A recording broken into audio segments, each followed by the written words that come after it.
Hello everyone, welcome to Star IQ. Star IQ के video platform पे आप सभी का बहुत बहुत स्वागत है।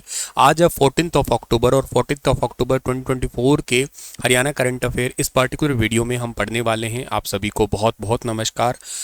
मेरे प्यारे दोस्तों, आप सभी को नमस्कार तो है ही है। आप इस चैनल को जरूर सब्सक्राइब तो कर ही लीजिएगा ताकि आप लोगों को लेटेस्ट वीडियो जो है ना वो टाइम टू टाइम पे मिलती रहे। आपके लिए आज का पहला करंट अफेयर है कि पीएम गति शक्ति के तहत हरियाणा में कितने गीगावाट की नवीकरणीय ऊर्जा का प्लांट लगेगा। तो ये लगने वाला है 13 गीगावाट का। एक्चुअली पीएम गति शक्ति के जरिए चलते हुए जो है ना वो राज्य की प्रगति को बढ़ावा दिया जा रहा है। जैसे गुजरात में 300 किलोमीटर तटीय कॉरिडोर योजना है, एनओसी को 28 से घटाकर 13 कर दी गई है। गोवा में बाढ़ संभावित अमोना नदी क्षेत्र के लिए आपदा प्रबंधन योजना है। लद्दाख और हरियाणा की 13 गीगावाट की नवीकरणीय ऊर्जा योजना ने अंतर्राज्यीय ट्रांसमिशन के लिए ग्रीन एनर्जी कॉरिडोर को सशक्त बनाया है और ये अभी फिलहाल के लिए एक्टिवेट भी कर दी गई है। एक्चुअली ये प्लांट काफ़ी टाइम से नवीकरणीय ऊर्जा का मतलब पता क्या होता है, ये सोलर पैनल जो है ना सेटअप किए जाते हैं। इसके अलावा गति शक्ति से हमारे भारत में और भी बहुत काम हो रहे हैं, जैसे कि यूनिफाइड लॉजिस्टिक इंटरफेस प्लेटफॉर्म है। ये लॉजिस्टिक क्या होता है सर? सामान आना लाना, इस टाइप से चीज़ें आती है। तो लॉजिस्टिक इंटरफेस प्लेटफॉर्म से पारदर्शिता और समन्वय में सुधार है। इससे कैसे मदद मिलती है? देखो, लॉजिस्टिक की लागत और समय में कमी, मतलब आपके पास सामान जल्दी आ जाएगा। Just in time inventory management में मदद मिलेगी। जटिल मतलब बहुत सारे ऐसे डॉक्यूमेंटेशन की बहुत ज़रूरत नहीं है। इंटरनेशनल जो कंपटीशन है उसमें भी बढ़ावा मिलेगा।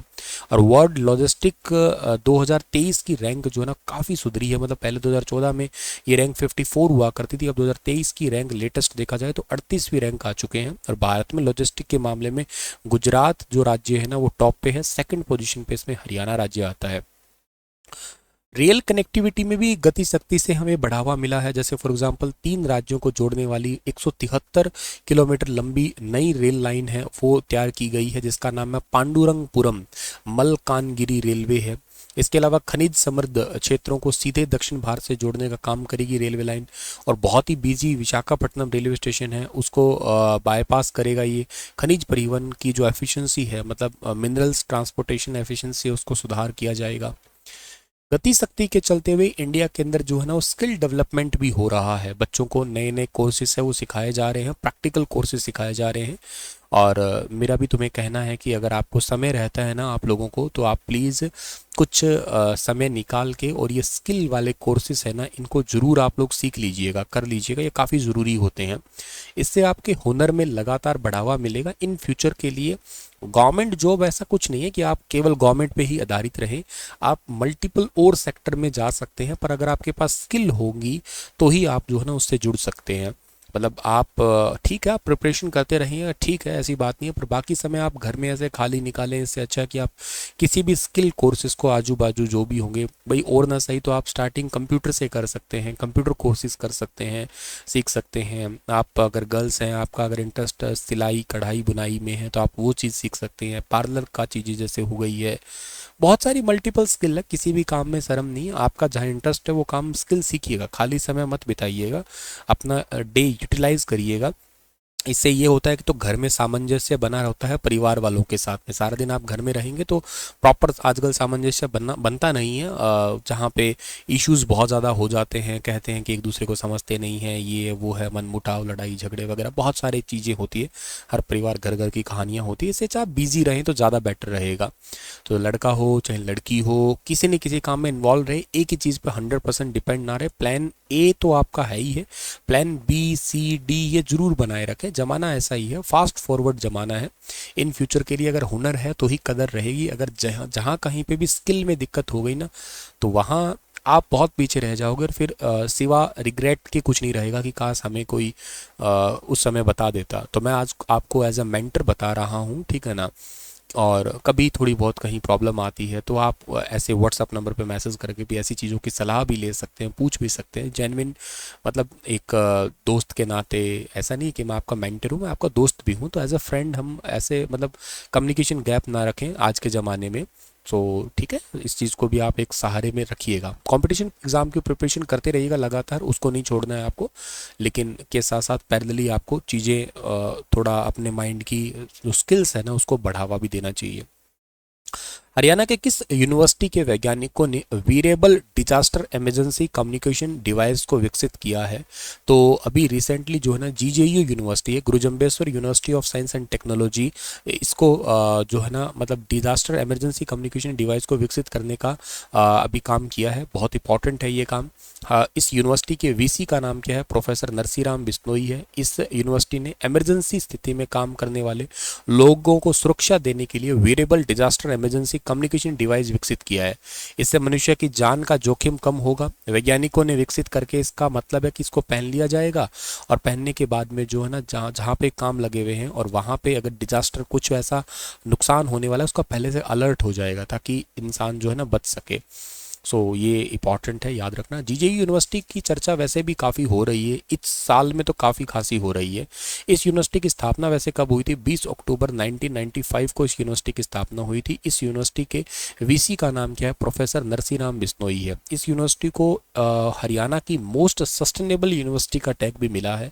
सो ये पॉइंट भी आप लोग याद कर सकते हो। हिसार में वैसे ये Lala Lajpat Rai veterinary university, LUVAS university भी है, ठीक है। और हिसार में एक और यूनिवर्सिटी भी है, HAU भी है, हरियाणा एग्रीकल्चर यूनिवर्सिटी। ये पहले पंजाब एग्रीकल्चर यूनिवर्सिटी का हिस्सा हुआ करती थी। इसकी स्थापना हुई थी 2 तारीख को, 2 फरवरी 1970 को जो है ना 1970 को इस यूनिवर्सिटी की स्थापना की गई थी, ठीक है।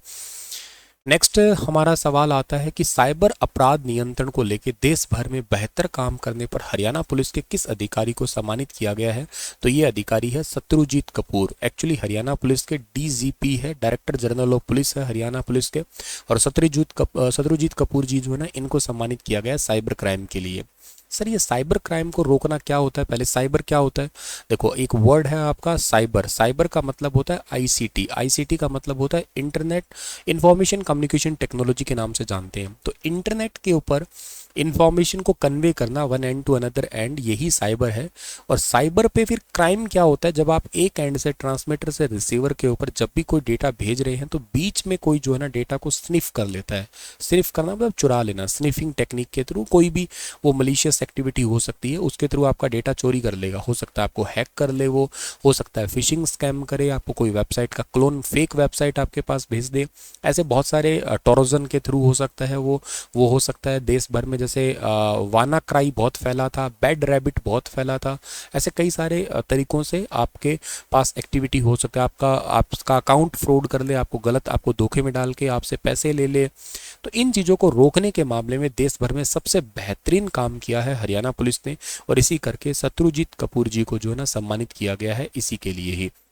अगस्त 2023 में जो उन्होंने पदभार संभाला था, साइबर अपराध नियंत्रण को अपनी प्राथमिकताओं में शामिल किया था, क्योंकि आजकल सबसे ज़्यादा अटैक होते इसी चीज़ के हैं। फिजिकल अटैक से ज़्यादा ये वाले अटैक होने लग गए हैं। तो साइबर फ्रॉड से जुड़े हेल्पलाइन नंबर पर आने वाले सारे कॉल्स को जो है ना हरियाणा पुलिस अच्छे से हैंडल कर रहा है और उनका रिजल्ट भी अच्छा आ रहा है।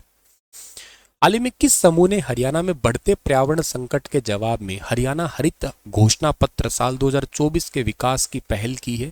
तो ये पहल की है पीपल्स फॉर अरावली ग्रुप ने। पीपल्स फॉर अरावली ग्रुप जो है ना इसने इस ग्रुप की जो है ना वो बेसिकली पहल की है। आपको पता होगा कि हरियाणा के अंदर अरावली सेक्शन है, वहाँ पे लगातार जो है ना वो कोई पेड़ काट रहा है या कोई खनन कर रहा है, पहाड़ वगैरह तोड़ रहा है, उसकी वजह से एनवायरनमेंट इशू लगातार बढ़ रहे हैं। इसके लिए ग्रीन मैनिफेस्टो है, ये डॉक्यूमेंट जारी किए हैं, जिससे जो है ना इसके आसपास के 17 डिस्ट्रिक्ट के अंदर जो है वो ग्रामीण और शहरी हितधारकों के इनपुट लिए हैं कि इससे जो एनवायरनमेंट को नुकसान हो रहा है उसको कैसे रोका जा सकता है। अरावली आप सबको पता है कि पृथ्वी पर सबसे पुराना मोड़दार पर्वत है, दिल्ली से गुजरात तक फैला हुआ है, ये भी आपको शायद याद होगा। और लगभग कितना किलोमीटर लंबा है ये? 800 किलोमीटर लंबा फैला हुआ है ये। अरावली पर्वतमाला की जो सबसे ऊंची चोटी है उसका नाम भी शायद आपको याद होगा, गुरु शिखर है। चलो आप मुझे कमेंट में बताओ गुरु शिखर की ऊंचाई कितने मीटर है, ठीक है ना। अरावली बेसिकली उत्तर पश्चिम में भारत और उससे आगे की जलवायु जो है ना वो बहुत ज़्यादा, आपको ये पता होगा राजस्थान में अरावली की वजह से ही जो है ना मानसून लौटता हुआ मानसून बारिश करवाता है, आता मानसून बारिश करवा ही नहीं पाता है, क्योंकि वो पैरेलल है, ऊंचाई उसकी ज़्यादा नहीं है पर पैरेलल उससे जो है ना निकल जाता है, इस कारण ही ये है। और इसकी वजह से एक और बेनिफिट हो जाता है कि मॉनसून जो है ना वो उत्तर भारत के कुछ जिलों में ठीक ठाक हो जाता है, और जैसे शिमला हो गया है, नैनीताल वाला इलाका हो गया है, वहाँ पे काफ़ी अच्छे तरीके से जो है ना बारिश भी हो जाती है। और इस वजह से एक बात और भी होती है कि सर्दियों के महीनों में जो ना जलोढ़ घाटी है या जलोढ़ का आसपास का इलाका है, लाइक सिंधु नदी का कह लो या पैरा सिंधु का क्षेत्र हो गया, गंगा का क्षेत्र हो गया या मिडिल एशिया का कह लो, वहाँ से आने वाली ठंडी जो हवा है ना उससे भी बच ही जाते हैं, क्योंकि वो बहुत ज़्यादा इफेक्ट नहीं करती है, ऊपर ऊपर ही रह जाती है फिर हवाएं वो। तो अरावली का अपने आप में जलवायु पे यानी कि क्लाइमेट पे काफ़ी अच्छा खासा असर रहता ही है। ठीक है, हरियाणा में सबसे ऊंची चोटी जो है ना वो है इसकी महेंद्रगढ़ के अंदर है, ये याद रखना। डोसी की पहाड़ी है, वो याद रखना आप लोग, डोसी की पहाड़ी है। और डोसी की पहाड़ी में डाणी कुलताजपुर है, 652 मीटर की ऊंचाई है, 652 मीटर की। ठीक है, चलो आपके लिए क्वेश्चन छोड़ के जा रहा हूँ कि एक आपका कि किस हिमालय को शिवालिक हिमालय भी कहते हैं हम लोग? ऊपरी हिमालय, निचला हिमालय, बाहरी हिमालय, आंतरिक हिमालय, अपर हिमालय, या आपका जो आपका आउटर हिमालय है, या जो डाउन वाला पार्ट हिमालय का है, या इंटरनल जो पार्ट है हिमालय का वो कौन सा हिमालय है? तो बताइएगा इसका पर्टिकुलर क्वेश्चन का सही आंसर क्या रहेगा। मैं मिलूंगा आपको कल के करंट अफेयर्स की क्लास में, तब तक के लिए राधे राधे।